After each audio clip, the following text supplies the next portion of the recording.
Welcome to Trier, a beautiful city in southern Germany, where life is peaceful along the banks of the Moselle River. But on the surrounding vineyard roads, the roar of rally cars will fill the air this weekend. It's round 9 of the FIA World Rally Championship, and it's time for tarmac.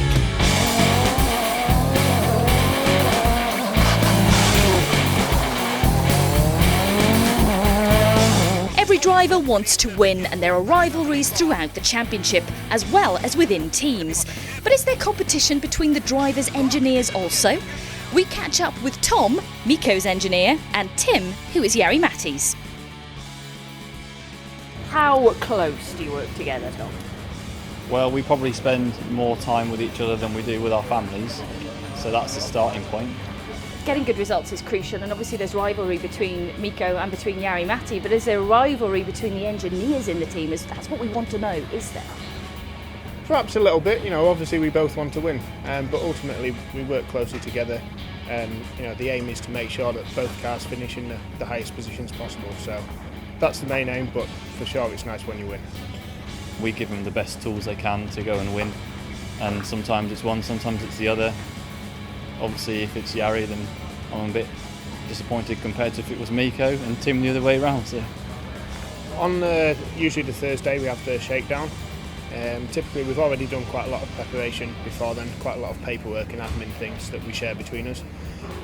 On shakedown again, one of the main priorities is making sure the drivers are happy and making sure that the cars are working 100%. So again, as Tom says, we look at the data of each car. If there's anything that we notice isn't quite right, we'll sort that between us. Likewise, if one driver has tried one thing at shakedown and finds that as a good improvement, we'll pass that over, and hopefully both drivers can get the benefit.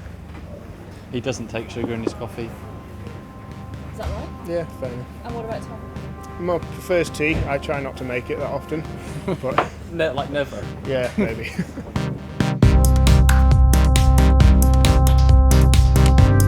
There are 3 tarmac events in the second half of the season, and the Ford Abu Dhabi World Rally team have been busy preparing for the onslaught of asphalt. We've spent a lot of time testing recently in France, and then just before this event, the earlier part of this week. And the guys have also spent some additional time doing tuition, so quite a lot of work has been done on the physical side, but also on the technical side. In terms of preparing the car and getting the setup right and so on. So yeah, there's been a tremendous amount of work being done. We have had a good tests. I think we have covered a lot of kilometers at different kind of roads. I'm more confident with this car than what I was in the Focus on tarmac, because I have a feeling that I can get this car always turning. In the Focus, I was struggling with the turning sometimes because understeering, but this car seems to turn very, very well. As we head to a different surface, we also see a change in the Fiesta RS as it switches to tarmac spec. Let's rejoin Tim and Tom as they talk us through what's different for tarmac events. The first thing you notice is the wheels and tyres are a lot different.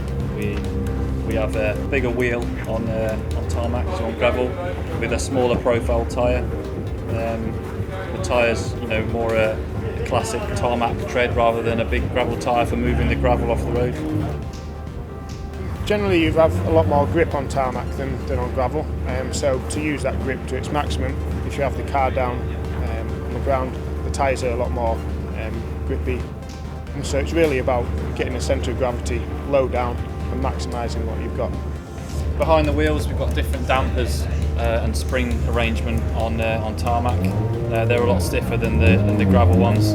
On gravel you always got to take into account the fact the road's very rough, so your main aim of your damper is to keep your tyre in contact with the road as much as possible. So on gravel we have quite soft dampers with long travel that keeps the tyre in contact over those rough bits, whereas tarmac you've got quite a good consistent surface, it's very smooth, so you can have a shorter damper that's lighter, and generally it's a bit stiffer just to keep the car from rolling around so much on the high grip surface.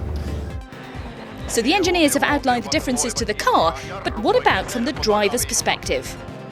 We have a lot more grip on tarmac, and the fastest way to go is just go as straight as you can, which means that you can't really slide the car at all. So you try to keep it as neat and lines as perfect as you can all the time.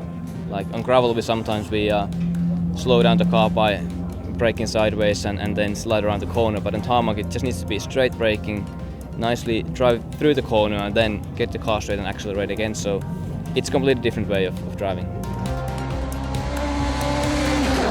It's a tough challenge, but this year for me it's a really exciting thing because this is the first time we compete with these cars on tarmac against Citroën, and like everybody knows we were quite a bit behind last year, especially on tarmac, and we are really confident with the new car and excited. The test has been fun and Mikko seems to be very happy with the car, so I'm not saying that we are any closer or further away from Citroën, but it's very interesting to see how it is tomorrow morning when we put the clocks on.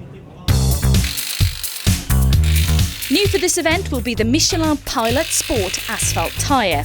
The team's tyre guru George Black will be telling us all about it in our review vidcast, and you can also find out what Mikko and Jarmo are celebrating.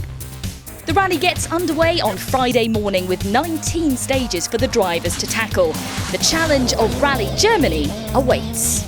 We've done everything we can, so it's down to the drivers now.